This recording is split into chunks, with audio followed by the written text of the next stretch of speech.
Baik,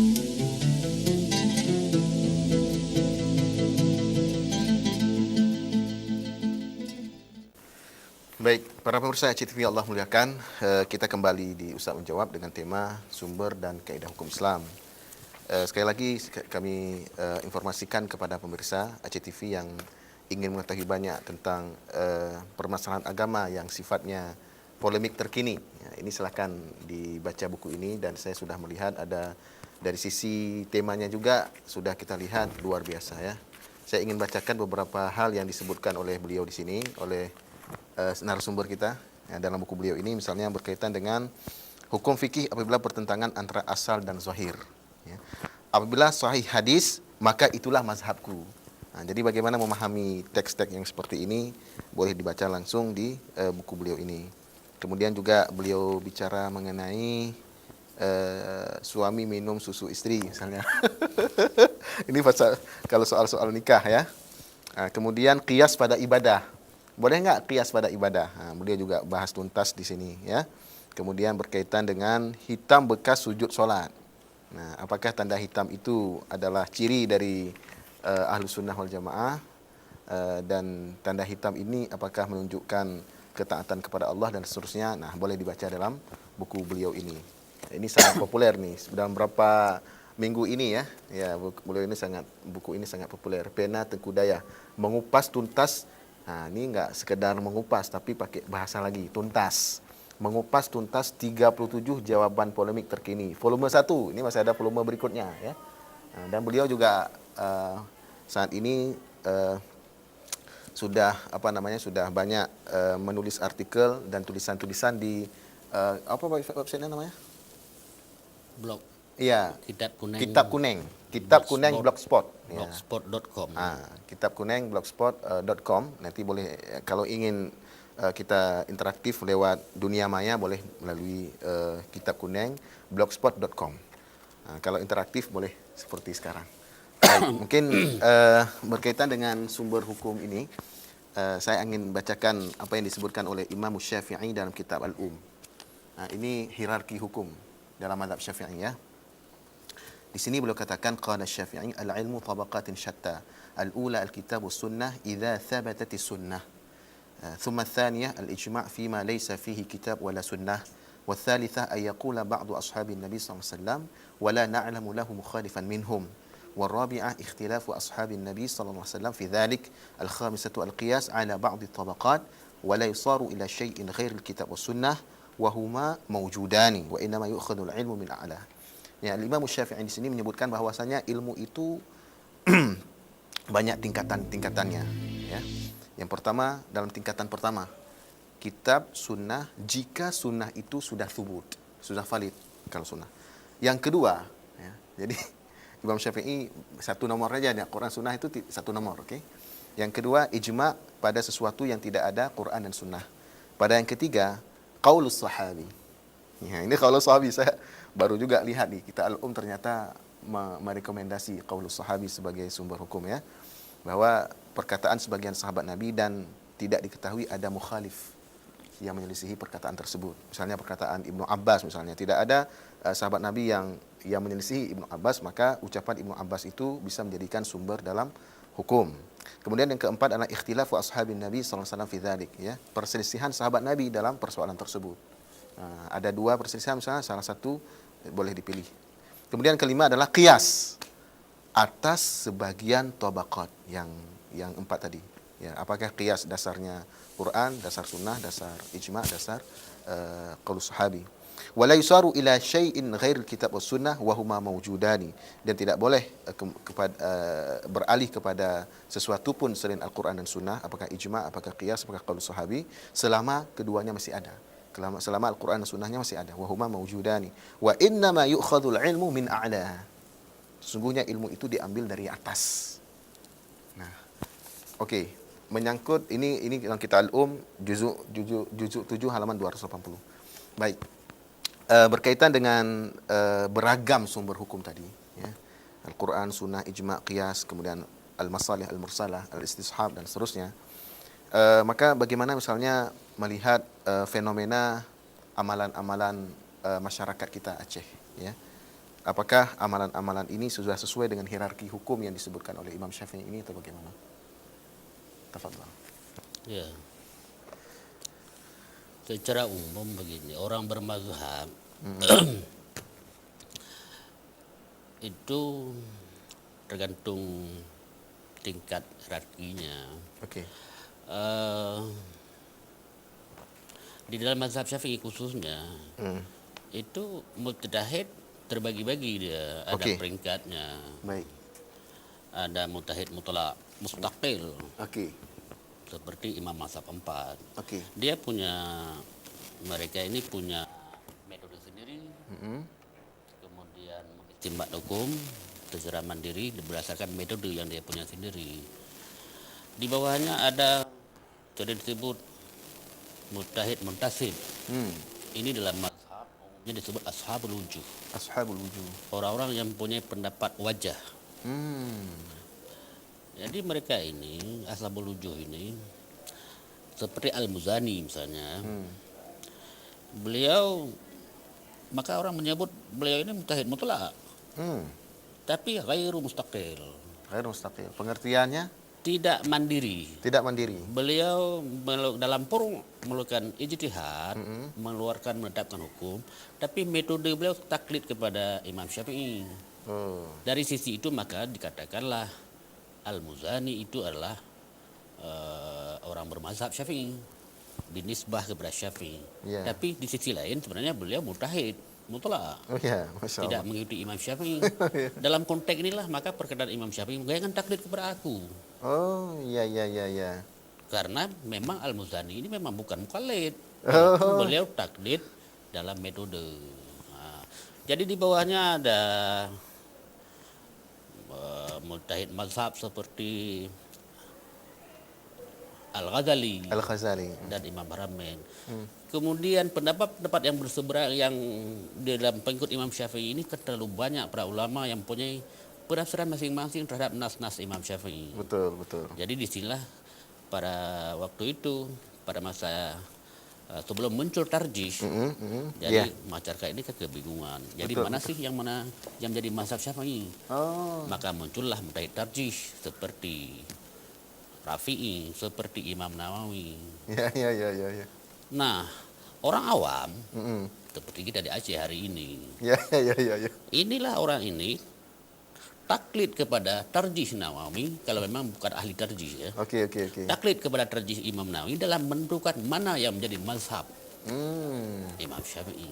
Ya ya ya. Kalau metode ini kita ikut, ya sudah selesai masalahnya. Oke oke. Dikarenakan Imam Syafi'i itu jauh sebelum berapa abad telah lalu, sebelum kita hari ini. Ya ya ya. Jadi dengan mengikuti tarjih Imam Nawawi saja, itu sebenarnya artinya kita telah mengikuti Imam Syafi'i berdasarkan tarjih Imam Nawawi. Oh ya. Jadi kalau ini yang kita gunakan sebagai metodenya, apakah hari ini ada amalan orang mazhab Syafi'i Ya. yang berbeda dengan fatwa nas Imam Syafi'i? Ya, oke.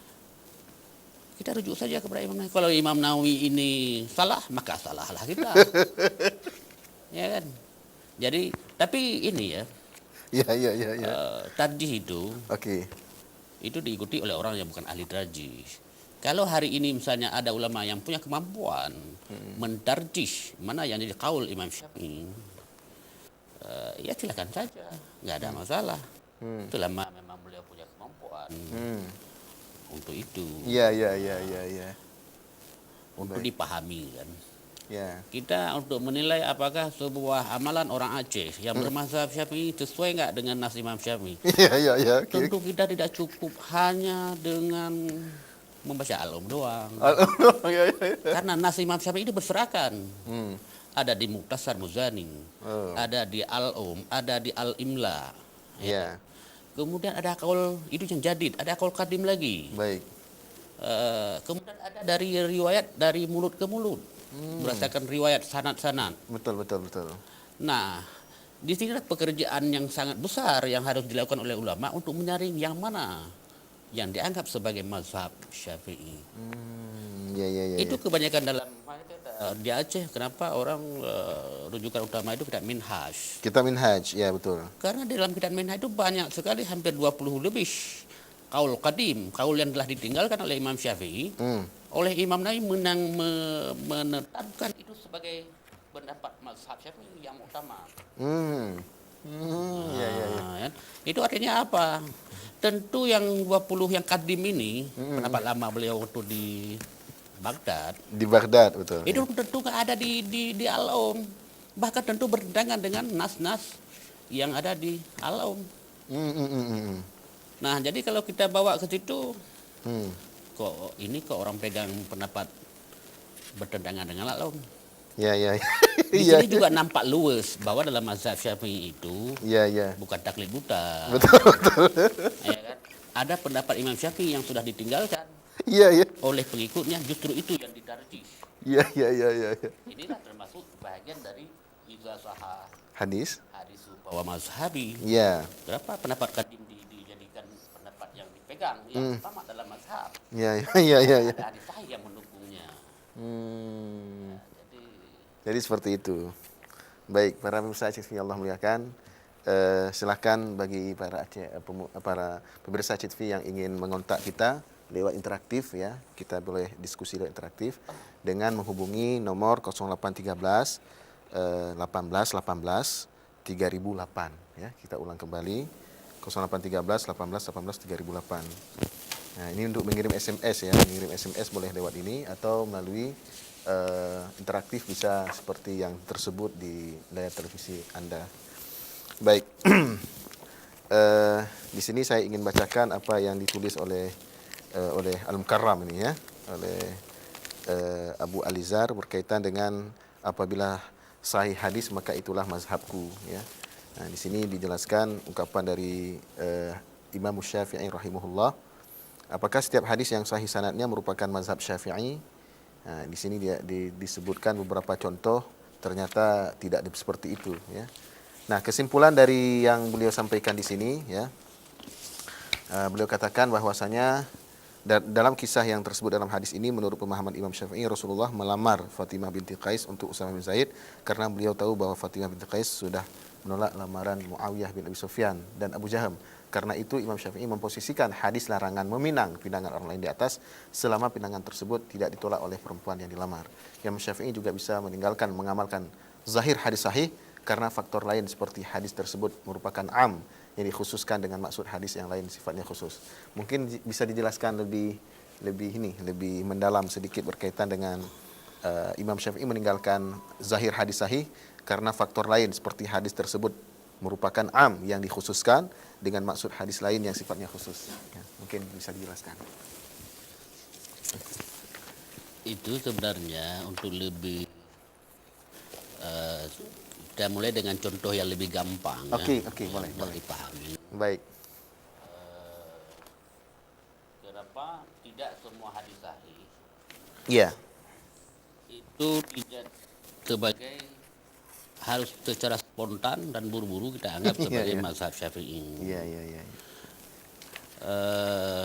Meskipun Imam Syafi'i mengatakan iza sahah hadisu, apabila sahih hadis maka itulah mazhabku. Iya. Itu harus dipahami secara mendalam.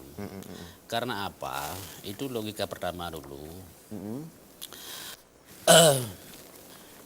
Sebuah hadis sahih meskipun sudah sampai kepada Imam Syafi'i, itu belum tentu Imam Syafi'i mengamalkannya hadis sahih itu. Kan bisa jadi hadis sahih itu sudah mansuh. Iya, betul. Oke. Menurut pendapat beliau, ya. Oke. Beliau berpendapat itu hadis sudah mansuh, lalu kita berpendapat hadis itu tidak mansuh. Terus kita bilang ini pendapat Imam Syafi'i, pendapat Imam Syafi'i saja sudah menolak. Jadi bagaimana kita nisbahkan pendapat itu kepada Imam Syafi'i? Iya. Betul. Iya. Beliau sendiri sudah nolak. Bukan berarti kita tidak boleh berpendapat seperti itu, boleh aja, tapi jangan bilang pendapat Imam Syafi'i, bilang aja pendapat saya. Oh iya. Ya kan? Oke. Nah, contoh dari sebuah hadis yang lebih mudah digampang dipahami, itu masalah orang berbekam.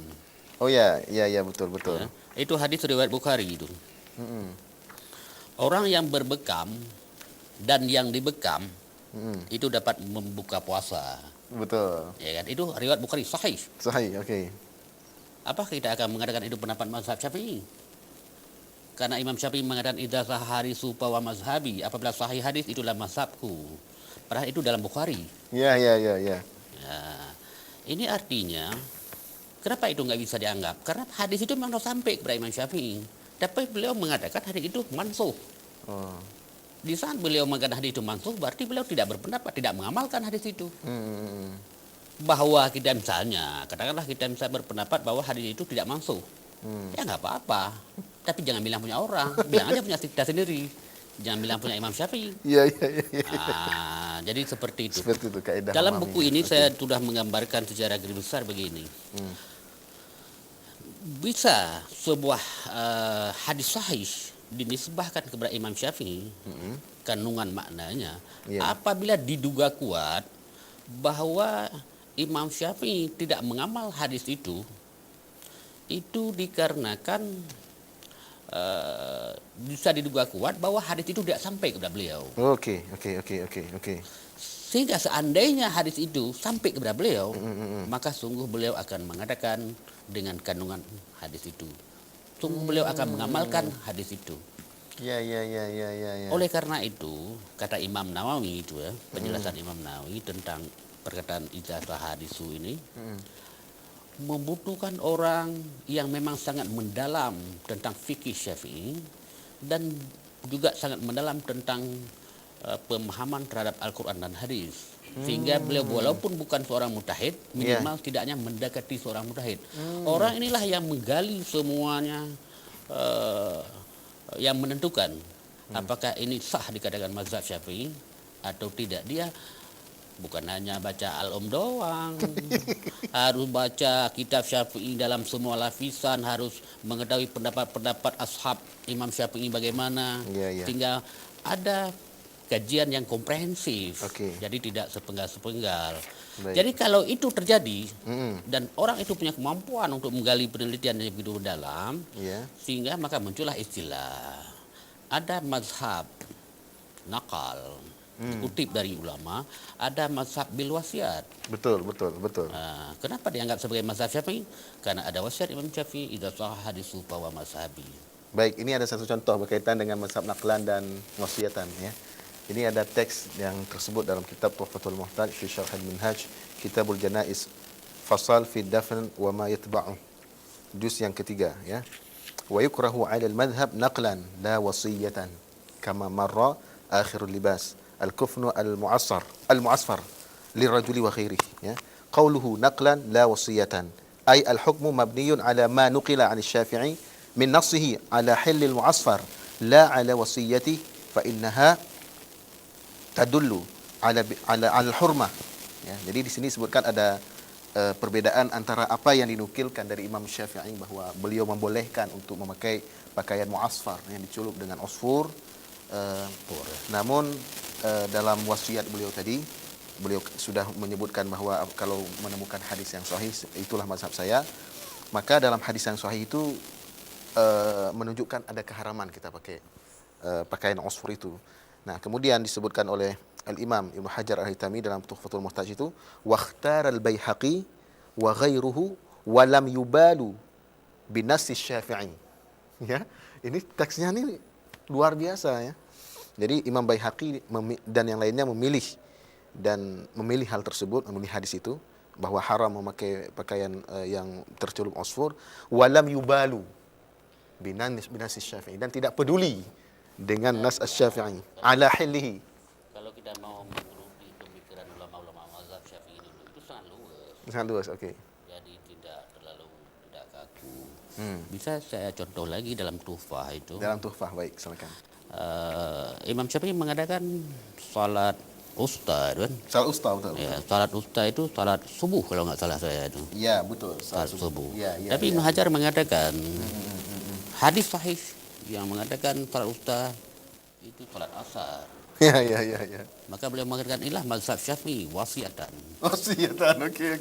Cuman hari ini begini yang jadi persoalan. Sebenarnya di kalangan orang-orang mazhab Syafi'i khususnya di Aceh, di daerah itu udah lumrah kajian-kajian seperti itu.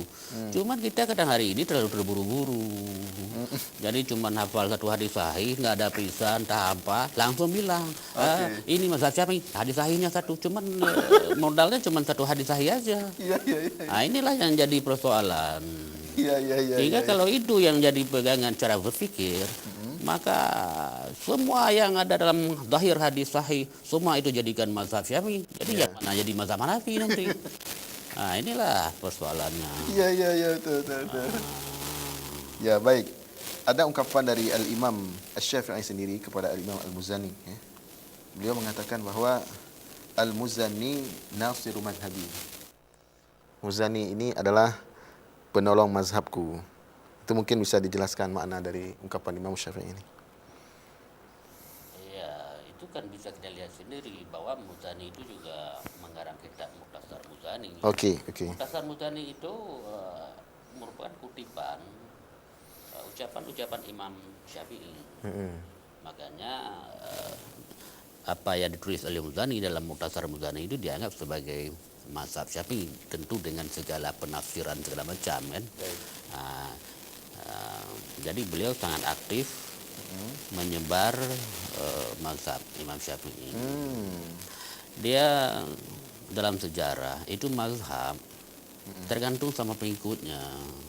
Itu dalam sejarah Islam, dalam sejarah fikih sempat beredar di dunia Islam itu 16 lebih mazhab. Arti 16 mazhab itu dia sudah punya buku, ada kitabnya, ada pengikutnya, ada yang menjelaskan kepada orang-orang awam, sehingga punya sistematika fikih. Tapi dalam sejarah kalah bersaing, muncul imam mujtahid lain, hilang mujtahid yang lama, hilang. Oke. Ya, setelah hari ini, mazhab itu bisa cuma 4. Ya, kalau ada orang bertanya, kenapa harus 4? Istilah kan banyak. Ya memang ya, kalau yang lain itu sudah tergusur oleh sejarah, mau gimana lagi? Oke. Iya. Cuman yang 4 yang bertahan, mungkin karena metode mereka yang 4 ini lebih kuat, lebih rajih, sehingga bertahan di dalam zaman. Datang mujtahid baru, mereka tetap eksis. Baik, ini berkaitan dengan ungkapan beliau tadi dalam kitab Al-Um, ya. Beliau sebutkan bahwa sunnah kalau sudah subut baru bisa dijadikan sebagai pegangan hukum, ya.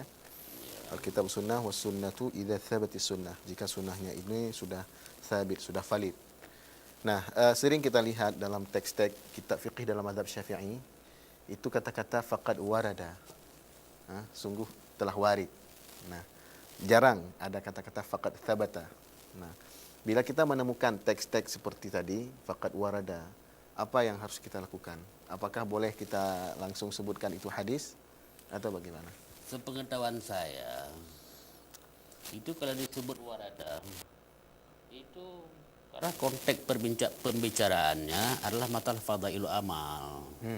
Sehingga oleh ulama fikih, oleh pengarang kitab, itu mencukupi, memadai saja, hanya sekedar untuk bahwa itu boleh diamalkan. Karena jumhur ulama berpendapat hadis dhaif selama dia tidak sangat dhaif. Ada seperti hadis maudhu ya. Itu boleh diamalkan, itu jumhur ulama. Maka untuk mengatakan bahwa ini boleh diamal karena dia hanya merupakan sebuah keutamaan amal, fadailul amal, oleh ulama tidak terlalu memberatkan diri untuk membahas apa ini sahih apa enggak. Yang penting itu kalau disebut warada, itu hadisnya ada sanadnya. Tapi kalau kita menyebutkan Nabi bersabda nggak boleh ya? Dengan bahasa pasti seperti itu? Iya, dengan bahasa pasti nggak boleh. Karena hadis sahih itu harus diucapkan seperti penjelasan Imam Nawawi dalam kitab Al-Majmu'. Itu harus dengan sirat tamrid. Dengan lafaz yang menunjukkan bahwa hadis itu dhaif. Waruya. Betul itu. Wa yuqalu. Nah, jadi seperti ada pokoknya ada penjelasan bahwa itu hadis itu adalah ada isyarah ya, dengan menggunakan simbol-simbol yang mengisyarahkan bahwa hadis itu dhaif. Baik, kita akan lanjutkan setelah kita ikuti dulu pesan-pesan berikut ini.